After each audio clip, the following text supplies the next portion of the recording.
Il y a un petit doute sur les crèches. Je vais les enlever quand même parce que ils démolissent quand même pas mal la ligne. Céleri. Arrachage des échalotes.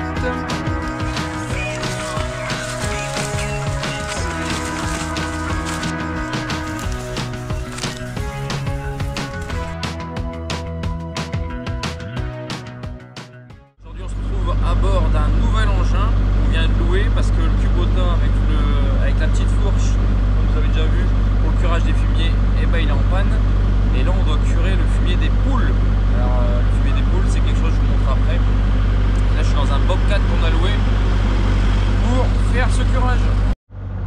Bon, j'ai pris 5-10 minutes pour me familiariser avec l'outil parce que chose très compliquée pour la tête, c'est que c'est tout l'inverse d'un tracteur avec hydrofourche. C'est-à-dire que avec les pédales, tu gères le godet en fait, donc le VBC, ici et inclinaison, avec la droite. Et avec les manettes, d'habitude sur le tracteur c'est le godet, et là c'est l'avancement. Donc c'est un peu comme un chenillard, quoi, sauf que c'est deux roues. Donc si tu vas plus à gauche, tu à gauche, tu vas à gauche, à droite, tu vas à gauche. Pardon, c'est l'inverse. Donc du coup, il faut se familiariser avec ça. Et sinon, c'est incroyable. C'est un super matos pour faire ça, quoi. C'est le top du top. Avec le grappin et tout, là, j'arrive à prendre des gros godets de fiente. C'est merveilleux. Je vais essayer de vous filmer parce que le problème, c'est que je suis obligé d'utiliser mes deux pieds et mes deux mains. Donc je vais essayer de poser la caméra à côté pour vous montrer comment ça se passe. Et c'est vraiment incroyable, j'adore. On voit de l'extérieur ce que ça donne. Donc très compact. Et ce qui est bien, bah là j'attends mon père qui est parti vider la benne. On s'est vidé dans la remorque. Ça c'est cool. On l'a loué chez l'établissement Huyard à Saint-Sylvestre-Capelle. Alors si on devait, là c'est bien qu'on est en panne, mais c'est vrai que si on devait le louer à chaque fois qu'on fait le fumier, ce serait beaucoup trop cher. Et puis l'acheter, en fait le problème c'est que ça c'est le modèle qu'il nous faudrait en termes de puissance et de gabarit. Sauf que en fait on va arriver à, dès qu'on a des grandes portes comme ça, donc sur les bouts, pour faire les poules, ça irait. Mais dès qu'on est dans les petits poulaillers où on est sur les entrées en petites portes, ça passe pas. Alors il y a des modèles plus compacts qui font la largeur d'une porte, mais malheureusement ils sont trop petits, puis des fois ils n'arrivent pas à béner, à aller charger dans la benne. Bon allez, j'arrive pas à poser la caméra, j'ai rien. Alors du coup, oh merde. Allez en route.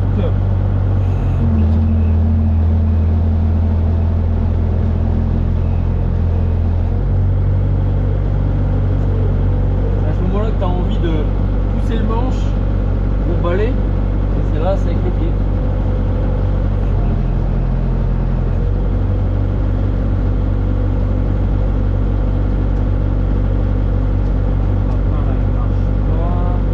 C'est ça, je crois. Ouais, c'est ça.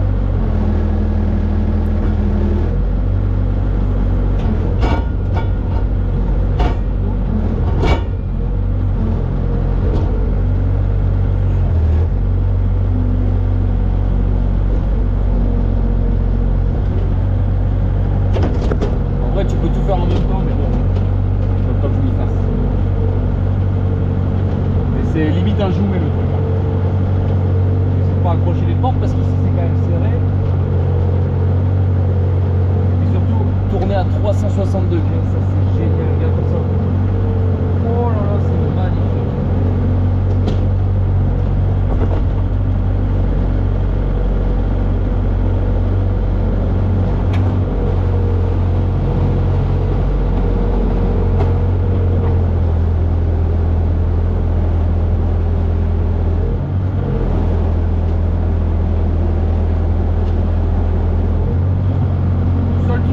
Un peu, c'est que là, comme on est sur du béton lisse,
sujet de la journée, avec un vent à décorner les bœufs encore une fois.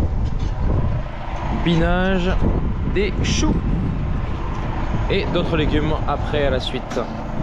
Donc là on commence par les choux, donc ça c'est notre parcelle de choux, on a à peu près toutes les sortes, chou-fleur, chou brocoli, chou de Bruxelles, chou vert, chou rouge, chou blanc. Et donc j'ai été chercher la bineuse de la Cuma qui cette fois-ci fonctionne en 2 rangs puisqu'on plante tout en 2 rangs. Donc pour être précis, il faut le planter, enfin il faut biner en 2 rangs. Très important. Bon, ici le résultat il est vraiment très satisfaisant. La machine elle est bien réglée. On va dire que ça arrive pas de temps en temps que j'en accroche pas un, mais bon je préfère ça. Au moins ça veut dire que je suis assez proche, que je limite le désherbage à la main avec ma petite rasette. Donc ça c'est une bonne nouvelle. Et puis surtout on a les doigts cresse à l'arrière qui font un super travail. Dans une terre qui est souple comme celle-là, c'est important d'avoir une bonne terre pour utiliser les doigts cresse, parce que ça va aider à créer le mouvement de terre en fait. Et les doigts ils passent vraiment entre les choux. Alors l'idéal, vraiment le top du top, ce serait de repasser en travers, en sens inverse, pour recréer un deuxième mouvement. On gagnerait encore en désherbage, mais bon c'est déjà pas mal. Tout ce qui est bien c'est que là on a du vent, c'est desséchant, donc les mauvaises herbes elles ne devraient pas reprendre. Là, vous voyez bien le travail des doigts cresse. J'essaie de me concentrer sur ma ligne quand même. On voit les doigts en fait, ils arrivent à passer sur la ligne de chou et à dégommer une partie des mauvaises herbes qui sont logées. Alors c'est pas du 100%.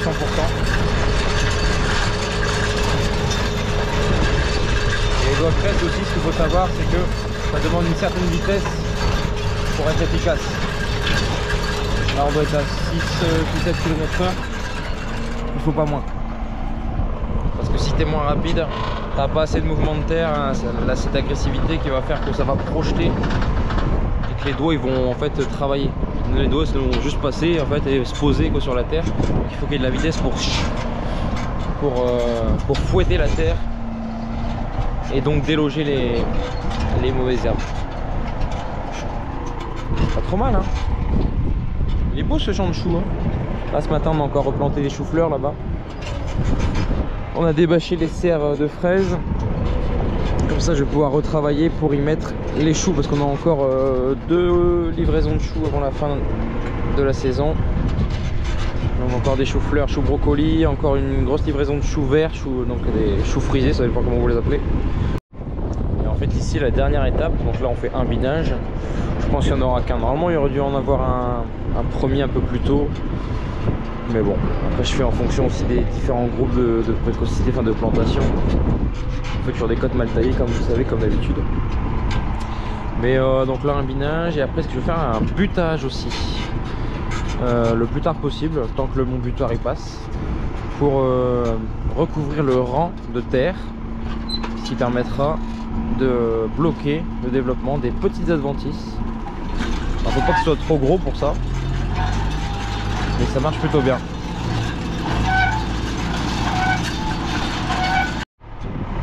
Allez, on rattaque ici avec les betteraves rouges. Donc là ça va super bien parce que ça fait des lignes vraiment fines. Donc du coup j'ai pu rapprocher les rangs ici. Et par contre j'ai laissé les cresses pour l'instant, mais ils soulèvent quand même bien la ligne, donc j'hésite. C'est pas non plus ce qu'il y a de plus utile ici. Je vous montre ce que ça donne et puis je prends une décision, savoir si je les enlève ou pas. Voilà, donc là on voit que j'ai bien pu me rapprocher du rang. C'est vraiment du super boulot. Et derrière voilà, j'ai quand même un petit doute sur les cresses. Je crois que je vais les enlever quand même parce que ils démolissent quand même pas mal la ligne. Je pense que c'est très grave, je peux faire assurer le coup. Stop. Voilà, donc là on a enlevé les doigts cresse. Franchement, ça va aussi. Hein. C'est un peu moins craignos pour les betteraves, je trouve.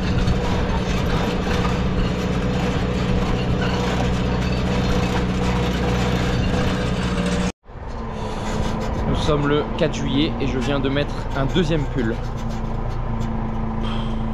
Ça caille sévère là.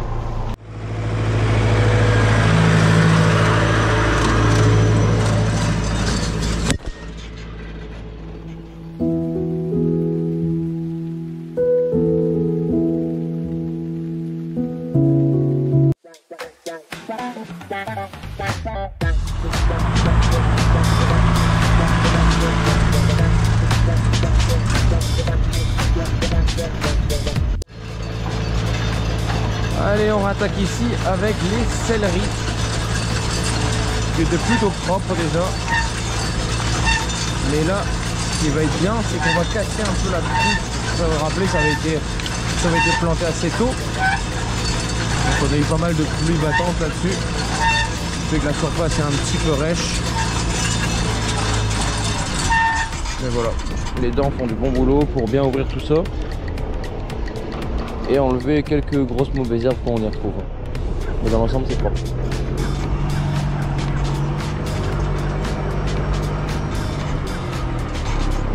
Et ça, c'est pareil, ça va permettre de booster aussi la minéralisation. Je vous reprends une bonne dizaine de jours après ce que vous venez de voir pour l'arrachage des échalotes. Alors là, pendant 10 jours, enfin ouais, une grosse semaine, bien 10 jours tassés. Ouais. On a eu un temps, mais vraiment un temps de novembre-décembre quoi. La pluie tous les 2 jours minimum, voire tous les jours, avec des bonnes quantités quand même. Alors c'est bien que c'est l'été qu'on s'est vite retrouvé dans les champs, mais waouh, c'était vraiment l'automne quoi. Donc ce qui fait que j'ai pris pas mal de retard sur les désherbages déjà. Parce que du coup là ce que vous venez de voir c'était le désherbage avec la bineuse dans certains légumes, mais depuis ça a bien repoussé. Je devais faire normalement biner mes courges, j'ai du binage aussi en salade, en plusieurs choses quoi, et puis ça prend du retard, donc du coup les mauvaises herbes elles poussent. Et même quand j'avais des créneaux de 2-3 jours pour biner, le problème c'est que si tu bines et que derrière il pleut, c'est toujours le même problème. D'ailleurs, le binage que j'ai fait, que vous avez vu tout à l'heure dans les choux, il n'y a plus le lendemain dessus. Alors heureusement, ça avait bien séché le soir quand même. Donc il y a eu une bonne efficacité, mais on voit quand même des trucs qui sont repartis du fait qu'il n'y a plus le lendemain. Donc c'est vrai que pour le binage, des conditions humides comme ça, c'est vraiment compliqué. Et genre là, tu vois, ça fait 2 jours qu'il fait beau. Et malgré tout, la terre, elle est encore humide, donc on voit que c'est bien gorgé. Donc il y a encore une sacrée capillarité qui fait qu'on peut toujours pas biner. Je pense qu'on va pouvoir commencer à biner peut-être cet après-midi, voire demain. Mais bon, pour demain le chantier est déjà prévu puisqu'on va finir les poireaux là. Bon, je vais pas vous remontrer, hein, on a déjà vu assez. Mais on va faire la deuxième, la troisième et dernière plantation de l'année avec les poireaux de notre pépinière. Donc on a déjà arraché hier à la main et qu'on va planter du coup demain normalement. On a un petit 30 000 à planter. Et donc là, comme j'avais dit, je vous reprends avec l'arrachage des échalotes qui a pris du retard en effet, parce que normalement quand ça s'arrache c'est beaucoup plus vert que ça. On doit commencer plus tôt. En fait, si vous voulez, à un certain moment les échalotes elles tombent. Donc les feuilles elles tombent vers le sol et ça marque le moment où on peut commencer tout doucement à faire l'arrachage. Faut 100% de tombaison en fait pour pouvoir pour commencer à arracher. Bon, généralement on commence toujours un petit peu plus tard, j'attends que ça commence légèrement à jaunir, à mûrir quoi pour arracher. Et là en fait depuis que ça a commencé à tomber, il a pas arrêté de pleuvoir. Et donc la tombaison marque le moment où on arrête de faire du rendement, c'est-à-dire que le bulbe ne va plus grossir. Donc c'est pour ça qu'on peut l'arracher. Mais quand il pleut en fait on peut pas arracher parce que ici on les laisse en andin comme ça, on les arrache. Je vais vous montrer après, ça bosse sur le chariot. On les arrache, on les laisse en andin pour les faire sécher au soleil.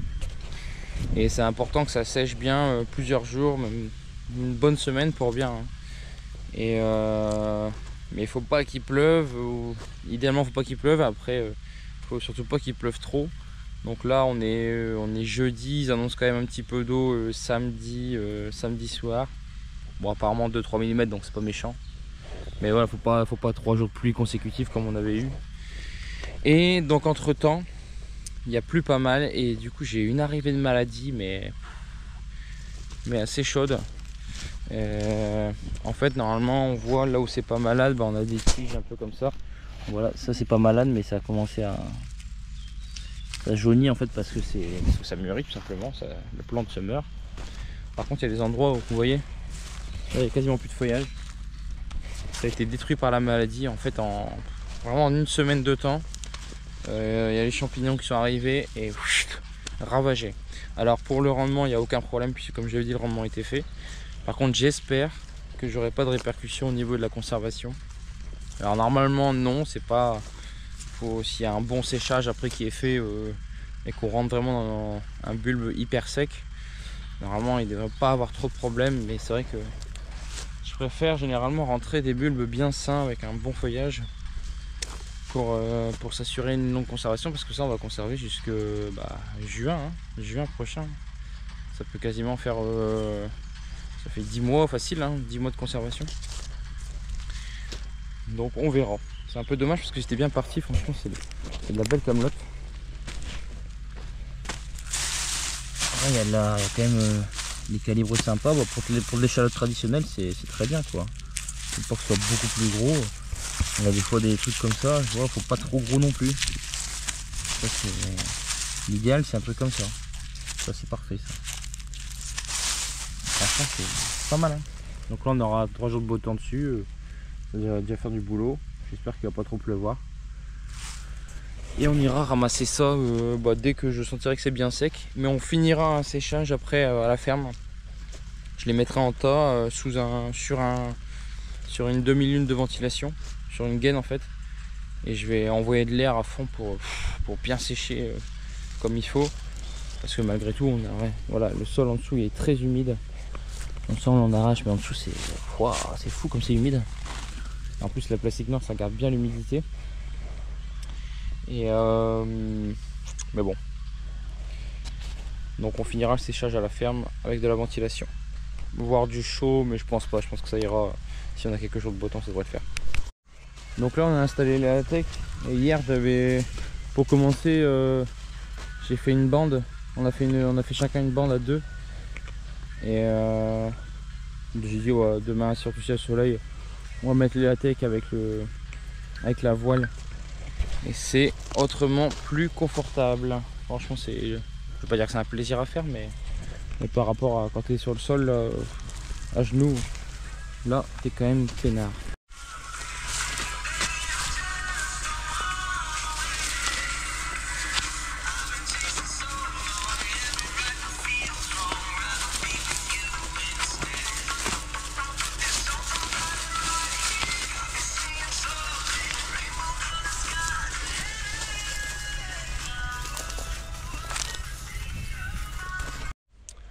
Dans une prochaine vidéo, j'essaierai de vous montrer le ramassage des échalotes, le stockage, la ventilation, etc. On verra comment ça va se passer. Je ne sais même pas encore moi-même comment je vais faire exactement pour faire au plus simple.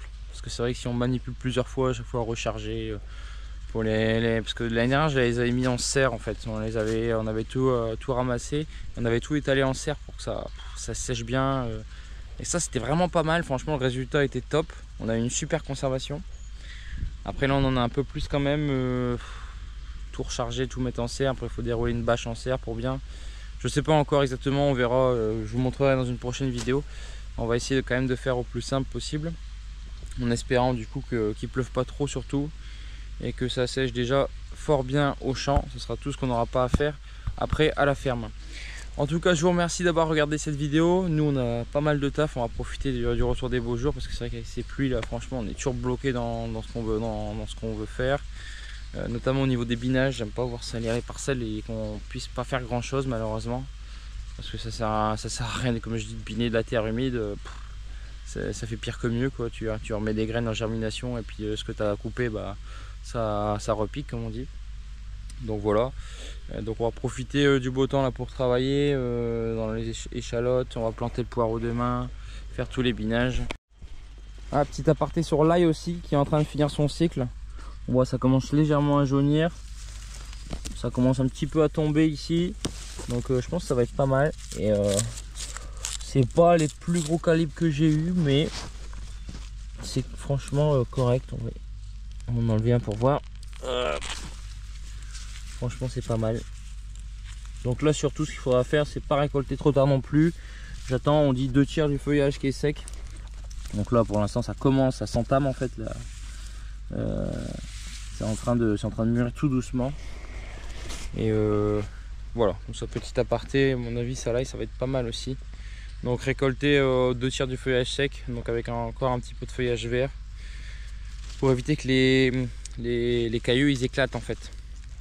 Parce que souvent c'est le problème, si tu laisses complètement sécher, c'est pas en soi un problème au niveau gustatif, au niveau conservation, tout ça, mais souvent tes cailloux ils éclatent, donc c'est beaucoup moins présentable et tu as souvent des bulbes moins blancs. Donc là on va essayer de faire ça bien pour garder des beaux bulbes bien blancs. Allez, je vous remercie d'avoir regardé la vidéo, je vous dis à la semaine prochaine, pardon, et à nos stocker.